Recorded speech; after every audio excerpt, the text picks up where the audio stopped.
Ah, Smart Water, now in a sleek can.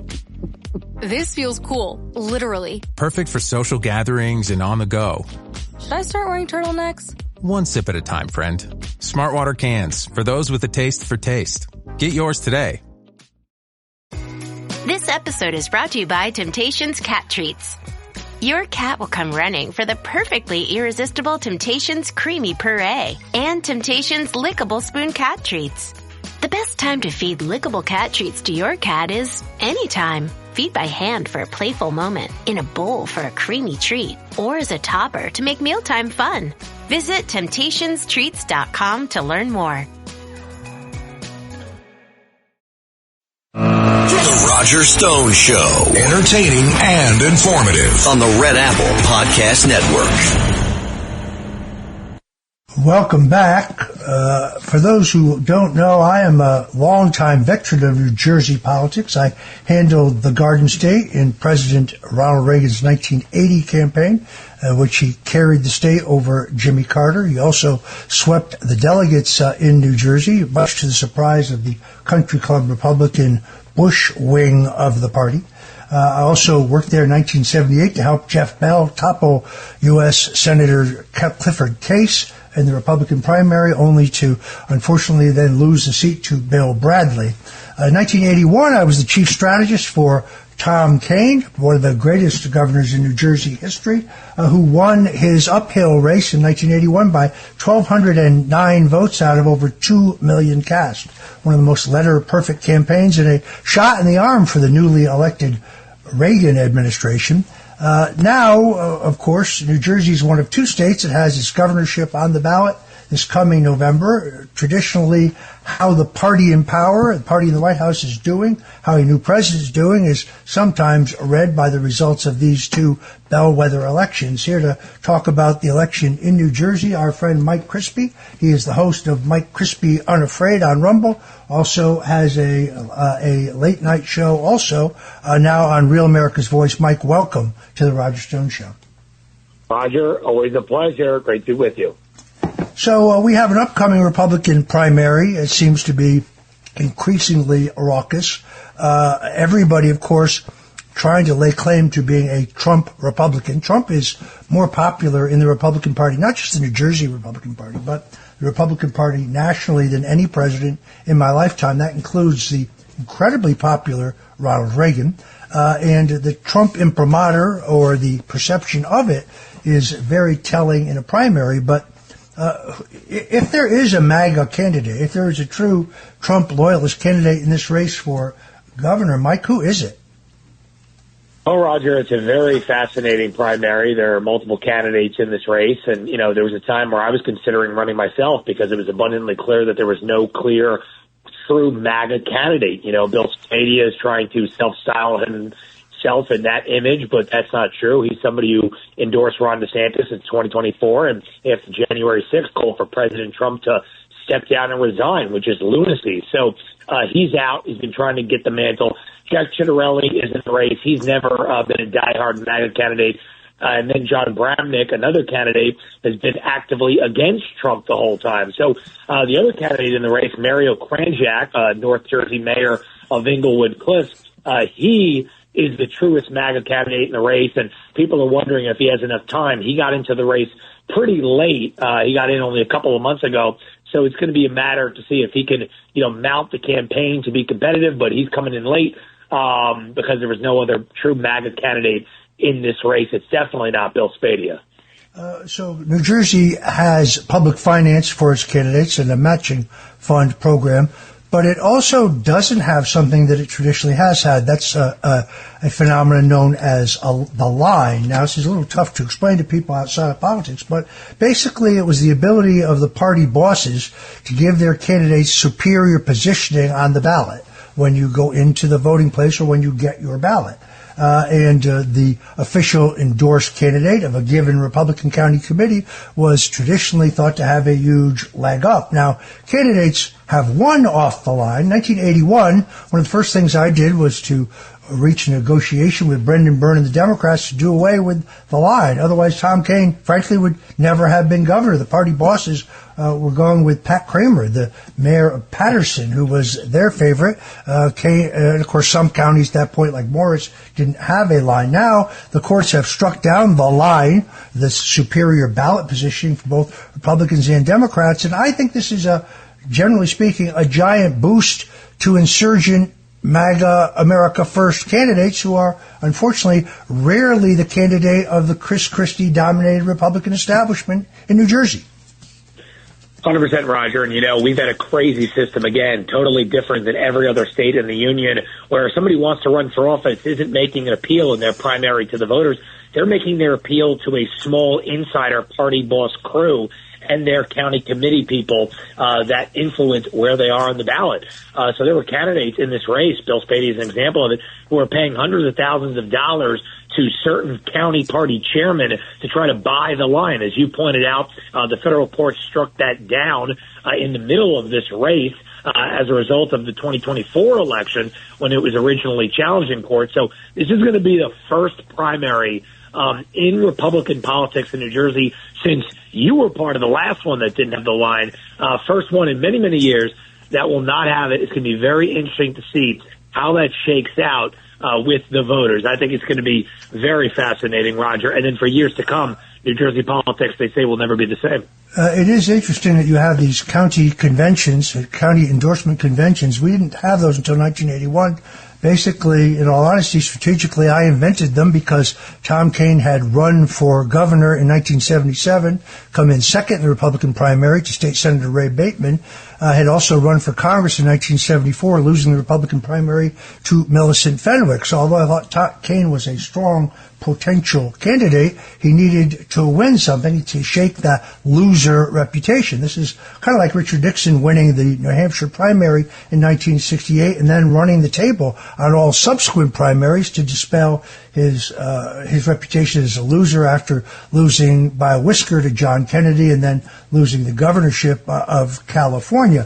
It's great to see the Middlesex County Convention, the Union County Convention, both of which were won by Tom Kean in a 9-person field, I might add, still around as substantial developments in the process.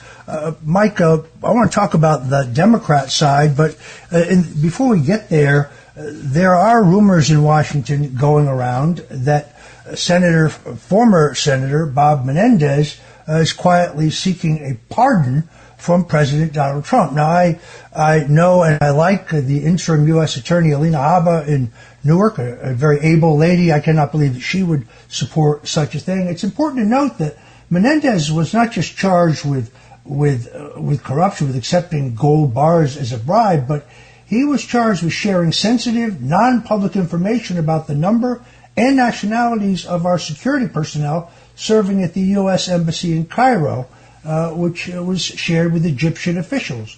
According to his indictment, which was unsealed last September of 2023, in May of 2018, Menendez actually obtained the information from the State Department, then texted it to his then-girlfriend, later his wife, who then in turn forwarded it to Wal Hanna, a New Jersey businessman, who then passed it on to Egyptian government officials. This is treasonous. I mean, first of all, he could easily have gotten someone killed. Clearly, what the Egyptians were looking for were the identities of our intelligence agencies. So Menendez's crimes are far more than just this venal taking of gold bars. And then there are also reports that the man who was accused in the indictment of bribing him, Fred Davies, also quietly seeking a pardon. I certainly hope this is something the president will not consider. I cannot believe that he will. I mean, Roger, what Senator Bob Menendez did is absolutely, you hit the nail right on the head, treasonous. I mean, it wasn't just taking bribes, for kickbacks on legislation. This is literally that and 10 times worse. I mean, putting people who serve our country, who sign up for the mission to gather intelligence and keep us safe around the world, trading their safety and their livelihoods for these gold bars, that is a step even worse. So, I mean, this is one of the most disgraceful moments, I think, in the history of the U.S. Senate. And so I don't think anybody in this instance, Roger, should be getting a pardon.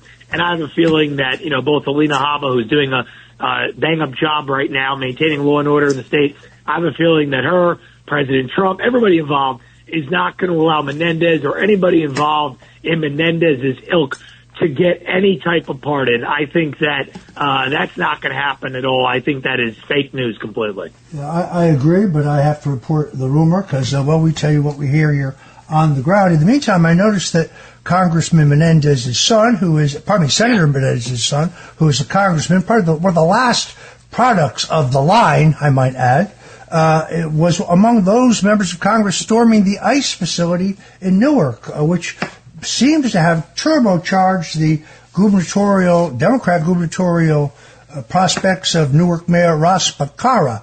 We're going to talk about the Democrat side when we come back because it is fascinating. Whether Republicans do have a chance to win in the Garden State next November will depend greatly on who the Democrats nominate. That appears to me to be an extraordinarily competitive race. And knowing how the mass media works, I think the mayor of Newark, Ross Baccara, just got a huge shot in the arm. Also, given the demographic makeup of New Jersey's Democratic primary, becoming increasingly more progressive, I would not bet against the good mayor, although he's not thought at this juncture to be the front runner. We'll be back to talk about all of this and more with Mike Crispi. He's the host of Mike Crispi Unafraid on Rumble, also has a great late night show on Real America's Voice. Whatever you do, folks, don't touch that dial. You're listening to The Roger Stone Show on the Red Apple Audio Networks, and we're bringing you the inside skinny on politics in the Garden State. Don't go away. We'll be right back. The Roger Stone Show on the Red Apple Podcast Network. ChatGPT Plus is free for college students through May. Here's the thing. You've got a lot to do between now and then. Studying for finals, writing papers, trying to keep your life on track. And ChatGPT can help with all of it. It can quiz you for your econ exam, make a study guide from your French notes, plan out your meals and study breaks. It can get really specific on how you like to learn. It can even help you come up with ways to stop procrastinating. So from now until summer break, take advantage of all the ways ChatGPT can make your life easier. Restrictions apply. Lights, camera, innovation. Walt Disney Studios chose advanced 5G solutions from T-Mobile for Business to transform the movie-making process.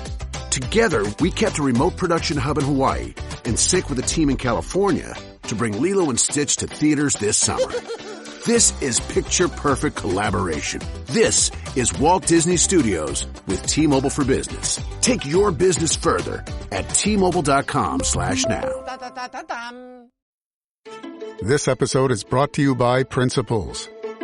Are there limits to the U.S. government's debt growth? What will happen if the debts are not curtailed? What should policymakers or investors do? Those are urgent questions that legendary investor and New York Times bestselling author Ray Dalio addresses in his new book, How Countries Go Broke, The Big Cycle. The book comes out in June and is available for pre-order today, wherever books are sold. Impact confirmed. The Slayer has been activated. Demonic threat level increasing. Hold the line! All the power of hell cowering before one man. id Software presents Doom, The Dark Ages. Available now on Xbox Series X and S, PlayStation 5, and PC. Rated M for mature. The Roger Stone Show. Entertaining and informative on the Red Apple Podcast Network. And we're back on the Roger Stone Show. We're talking to Mike Crispi, the host of Mike Crispi Unafraid, also a great supporter of President Donald Trump, delegate to the 2024 convention, who addressed the president's historic rally in Wildwood, warming up the crowd for the president. Mike, over at the New Jersey Globe, that's at NewJerseyGlobe.com, David Wildstein reports that a poll commissioned by Republican gubernatorial candidate Jack Ciattarelli shows him with a 31-point lead over his closest opponent, radio personality Bill Spadea, 423. John Bramnick, who's running in the wrong party, a liberal Republican, if there is such a thing, was in third place at 10%, and former Ingleworth Cliffs Mayor Mario Kranjak, who, as you point out, got in the race late at 2%. Now, it's important to note that this is a credible poll taken by a company called National Research. The firm's operated by a pollster, Adam Geller, who's done work for President Trump himself. It also reflects a sharp increase for Citarelli, who led earlier 43-18. Before that, he led 41-22 in two February polls, now vaulting to a more substantial lead. Is this reflective of how you see the race, Mike? Yes, Roger. I mean, Bill Spadea, if he says the poll isn't right, where's his internal poll? His campaign has spent almost $1 million, and most of it has gone to consultants. You don't increase your voter share by paying the Chris Christie aligned consultants. It's just not how it is. So, Bill Spadea might have people that, he's paying to boost himself online a little bit with social media influencers. But if you talk to anybody on the ground, Jack Citarelli does, in fact, have the name recognition from coming within 3 points last time in 2021. So if he's putting out a poll by a credible pollster that has himself up 31 and Spadea isn't responding with anything, no internal poll of his own, then I think that tells the tale. I mean, I think this is going to be a very, very wide margin when it's all said and done, looking at the tea leaves right now between Citarelli and Spadea, and that's because Spadea wasn't authentically MAGA. He's been trying to sell that to people. It's going to shoot, his campaign in the foot because he went the whole way without addressing his lies about his flip-flopping on Trump. Let's talk about the Democrat side, because I think the Republicans' prospects in November have a lot to do with who the Republicans choose. Well, I certainly don't support or endorse Newark Mayor Ras Baraka breaking into the ICE detention center. I do recognize its brilliance as a political stunt. If he's prepared to break the law and suffer the consequences, he has certainly gotten a bonanza of media coverage out of it. And given the growingly progressive nature of the Democrat primary, I wonder whether this is enough to score. The front-runners are thought to be Congresswoman Mickey Sherrill from Morris County, also Mayor Fulop of Jersey City. How do you see that race shaping up? Well, it's a pretty unbelievable primary because there's just so many candidates in the race. Mickey Sherrill and Josh Konheimer both cannibalize each other's, moderate Democrat stances. Former Senate President Steve Sweeney has a stronghold in South Jersey, but the question is, will there be enough primary voters in South Jersey on the Democrat side to carry him through? I don't know about that. Then you have the progressives in the race, which you point out, Mayor Ras Baraka and Mayor Steve Fulop. People say that Mayor Ras Baraka was initially in the race to take votes away from Fulop, who had announced his candidacy very early. He was coming out against the line and the Democrat establishment. He does have momentum in the urban areas. People are reporting that his signs are out in places, in Hudson County and in Bergen County and stuff like that. So I believe that right now, for looking at the race, I think it's a jump ball. I think that Mayor Fulop and Sherrill were probably the front runners up until a couple of days ago. But Mayor Ras Baraka, I guess, is popular on the Democrat side to break the law and act like a thug, storming the ICE facility with members of Congress on the Democrat side, who quite frankly should be expelled from Congress. There's a new video footage out there that the DHS released, I think today, of Representative LaMonica McIver assaulting a DHS official, pushing him as she's attempting to storm the facility, and that's against 18 U.S. Code 111. So I think Mike Johnson should be expelling her from Congress, quite frankly. But back to the primary on the Democrat side, I think right now it's still anybody's ball game. Conventional minds would have thought that Sherrill had the advantage because she was racking up endorsements, in the party boss apparatus. But I think that Fulop obviously has a lot of momentum going on because progressives are kind of latching on to that TDS Trump derangement syndrome message. They're getting fired up. But Baraka, the papers in New Jersey are reporting it had to have helped him a little bit because now he is in lights all over the country in progressive circles. So he might have gotten a boost, which, I'm hoping he's the nominee. That'll be a great sign for the Republicans. Yeah, the Democrat members of Congress have been arguing that they have the right to go into the ICE facility because they have oversight authority. But when you research that, to have the oversight authority, they have to have the approval of the Oversight Committee, which none of them, of course, have. So this is acting out. I believe their actions are illegal. Be anxious to see what the interim U.S. attorney, what they choose to do, but grandstanding for politics, for absolutely sure. And it is these kind of cataclysmic events that grab media attention in an extremely volatile primary that could put the mayor of Newark into contention. It's interesting to watch the comeback attempt of Steve Sweeney. For those who don't remember, he was the all-powerful president of the state Senate when he was upset by a truck driver in an upset over the failed high tax and masking policies of the state of New Jersey. And he lost that powerful post. Now he's seeking to make a comeback. The problem for him, and he's a shrewd pal, is that there are not enough votes in the Philadelphia market in South Jersey to win without getting a significant share of votes in the North, and I don't believe that he can do that. So, but this does become a question of whose votes come from whom. I think if Fulop is to be the nominee, I think a lot of the traditional party bosses have a problem with that.